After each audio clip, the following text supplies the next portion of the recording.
Hi, my name is Dave, and I'm here to add my voice to the chorus of people who have been here telling you that it does get better.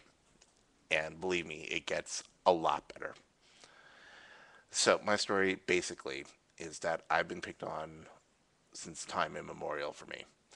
Um, I was always the odd man out. Had flamingly red hair as a kid, lisped, um, wasn't interested in playing cops and robbers or war games or any of the stuff that kids did back then, or boys did that back then, I should say.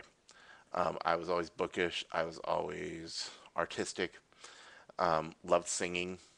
Loved anything having to do with working the mind out.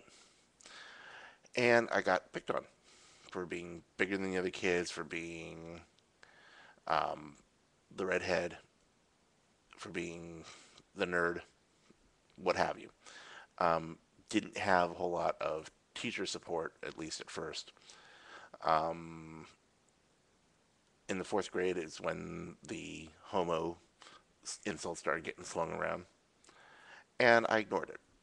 Fortunately, I had a very supportive pair of parents who helped me understand that it was jealousy, which it probably was to some extent because I was smarter than a lot of the other kids, um, at least at that time. Seventh grade is when it got the worst, junior high school. Um, Puberty hit, and some of these homo comments and stuff started hitting closer to the mark because I did realize that I wasn't looking at the cheerleaders as much as I was looking at the ninth grade boys. Um, and then when I was in high school, I was looking at the linebackers of the football team.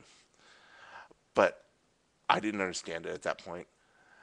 Um,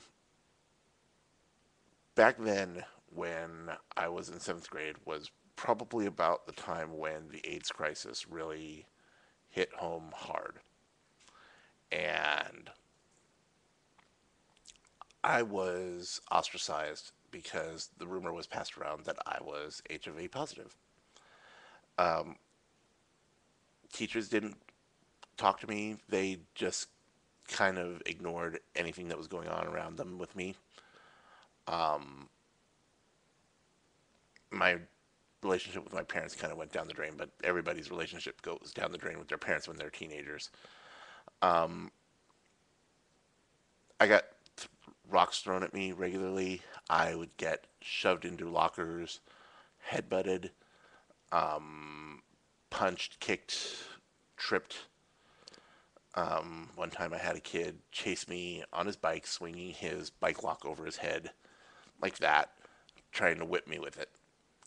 Um, it was a really bad time, and I spent a lot of time at home sick.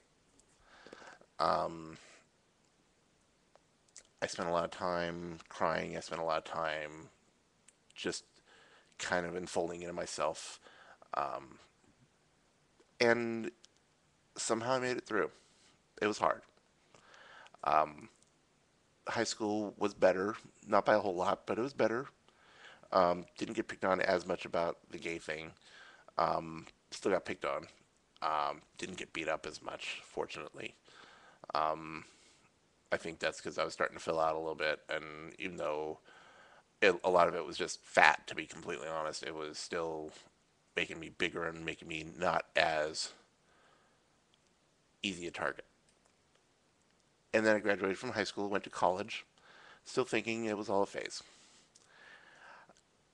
because I was looking at all the gay guys that I'd met and saying, no, I don't look like them, and I'm not interested in the guys that they're boyfriends with, so that can't be me. Once I graduated from college and got out in the real world and realized that there were guys that looked like me who were gay, I finally came out. And almost immediately, it got better. It was slow because I was still very scared of who I truly was. What I want to tell you is that you're an amazing person if you know who you are already. It, it just astounds me nowadays how many teenagers and even pre-teenagers figure out who they are so early on, and the opportunities that await for you knowing that are just boundless. I don't know if you're questioning who you are right now. I don't know if you're gay yourself, lesbian, bisexual, transgender, intergender, whatever the case may be. But if you know who you are, and if you're watching this, you probably do, there are people out there who love you. There are people out there who will love you. And there are people out there who are going to want to know you. But you got to get through this rough patch in your life. It's going to be hard. Kids and teenagers are cruel. They're very cruel.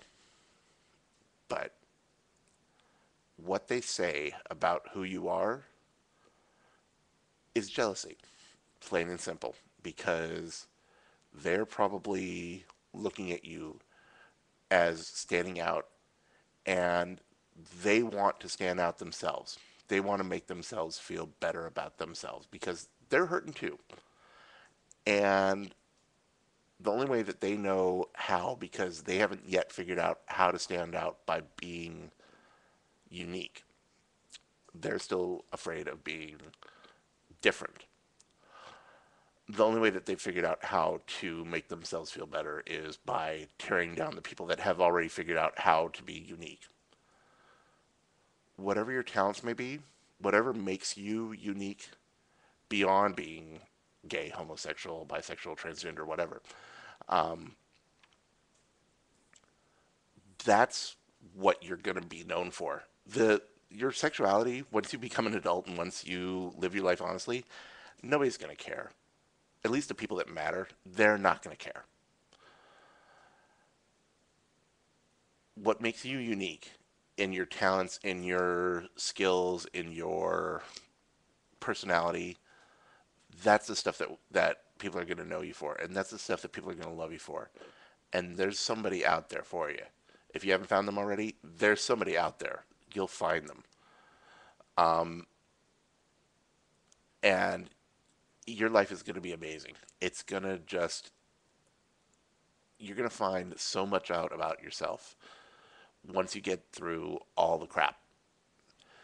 And once you do get through all the crap, you're going to make such an impact on the world, it's not even going to be funny. Even if it's to one person. And you know what? There's a lot of people that can't even say that they've made an impact to one person. So, mazel tov to you for getting through what you've gotten through already. Keep fighting to get through what you're getting through now. And when you get to the other side, let your light shine, baby, because that's what's coming down the road for you. It's going to be so much fun once you get through it. Okay?